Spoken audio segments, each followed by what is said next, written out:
Voilà, nous sommes en direct avec Bernard-Henri Lévy. Bonsoir, vous réunissez avec La Règle du Jeu votre revue au cinéma Saint-Germain à Paris. Plusieurs personnalités politiques, Fadela Amara, François Bayrou, Bertrand Delanoë, Cécile Duflot, etc. Bernard Kouchner, Ramayad, pour évoquer la situation en Syrie. Ma première question est toute simple. Vous voulez, Bernard-Henri Lévy, qu'on aille faire la guerre à Bachar al-Assad comme on l'a fait à Muammar Kadhafi ?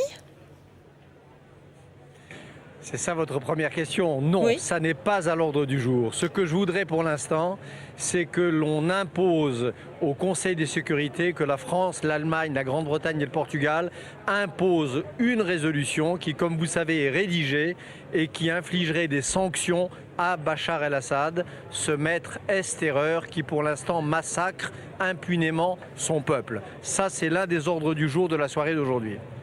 Plusieurs personnalités de l'opposition syrienne ont, semble-t-il, annulé leur participation. Ils ont demandé, parce que votre personnalité est considérée comme trop proche d'Israël. Comment avez-vous réagi ? Écoutez, je ne suis pas informé de cela. Les personnalités invitées et qui sont d'ailleurs à l'initiative de ce meeting seront toutes là.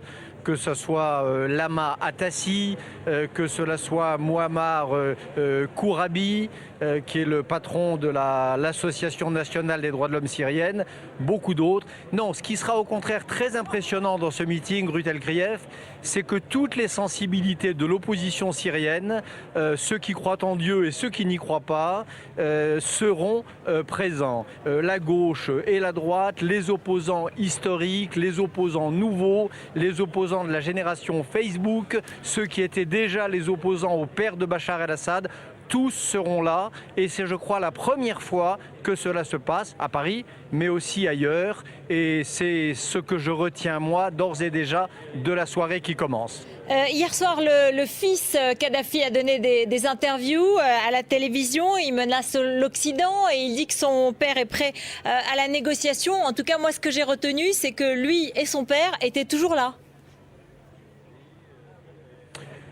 Oui, Kadhafi est toujours là, Bachar el-Assad est toujours là, mais ce qui est assez rassurant, vous savez, c'est que la conscience universelle est en train de changer. Et il y a un moment où, quand les dictateurs franchissent la ligne rouge, cela ne leur est pas pardonné. Moi, je veux bien faire un pari avec vous, je l'ai déjà fait d'ailleurs sur votre plateau, c'est que Kadhafi, assez vite, ne sera plus là. Et je veux en faire un deuxième ce soir. Je pense que les jours de Bachar el-Assad à la tête de la Syrie, je ne pense pas à Bachar el-Assad en tant que tel, bien sûr, mais à la tête de la Syrie, sont également comptés. Quand on pratique la terreur sur cette échelle, quand on s'arroge le droit de massacrer son propre peuple, quand on pratique la politique des otages, de la destruction systématique des villages de son propre pays, on franchit la ligne rouge ou la ligne jaune et la communauté internationale, nouvelle manière, a des règles qu'elle inflige dorénavant avec une certaine sévérité. Il y a un vent nouveau qui souffle sur les relations internationales. Est-ce que vous en avez parlé avec Nicolas Sarkozy comme vous en avez parlé sur la Libye? Est-ce qu'il est partant dans cette affaire aussi et qu'il a le même enthousiasme, je dirais, que sur la Libye?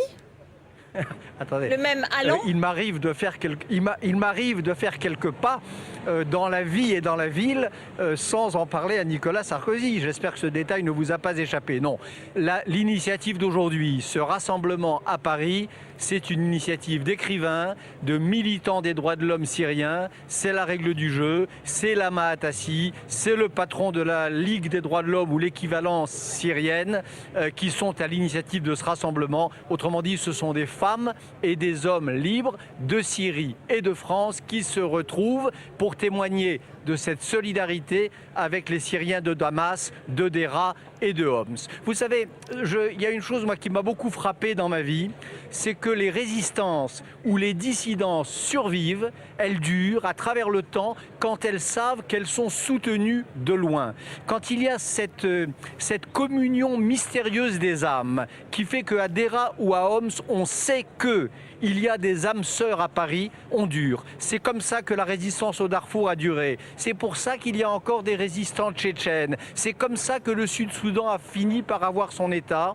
Et je crois qu'il est capital aujourd'hui que ce message soit adressé à ceux qui souffrent de manière abominable dans les grandes villes de Syrie. Aujourd'hui, au cinéma Saint-Germain, on est là pour parler de cet extraordinaire événement qu'est la naissance d'un mouvement démocratique dans un pays que l'on croyait fermé à la démocratie. Y compris en Libye ou en Tunisie, il y a un certain nombre de questions qui se posent dans ces révolutions arabes, qui sont des questions qui n'ont peut-être pas été suffisamment étudiées, notamment dans la composition du comité de transition libyen, ou bien dans les débats qu'il y a aujourd'hui en Tunisie, qui montrent aussi ces printemps arabes sous des angles différents, dans lesquels ces engagements peuvent être aussi remis en question, qui sont les débats de demain. Bien sûr, bien sûr. Il est évident que la démocratie, vous savez, c'est une aventure. Et c'est une aventure qui produit le meilleur et qui peut parfois produire le pire. On l'a vu en Algérie il y a une quinzaine d'années. Et il est évident que ces printemps arabes sont travaillés par des forces extraordinaires et sont travaillés aussi par des vieux démons qui peuvent revenir à la faveur du dégel des dictatures. Mais c'est pour cela que des rencontres comme celle d'aujourd'hui, c'est pour cela que des passerelles comme celles qui sont en train de s'établir entre le peuple de France et les démocrates syriens sont importantes. Parce que justement, il y a un débat, il y a un combat politique qui est en train de se dérouler et il va falloir qu'il s'arbitre, si possible, dans le bon sens. Merci Bernard-Henri Lévy d'avoir été en direct avec nous depuis le cinéma Saint-Germain des Prés pour cette réunion donc pour l'opposition syrienne avec de nombreuses personnalités. Tout de suite le 20h de Thomas Soto.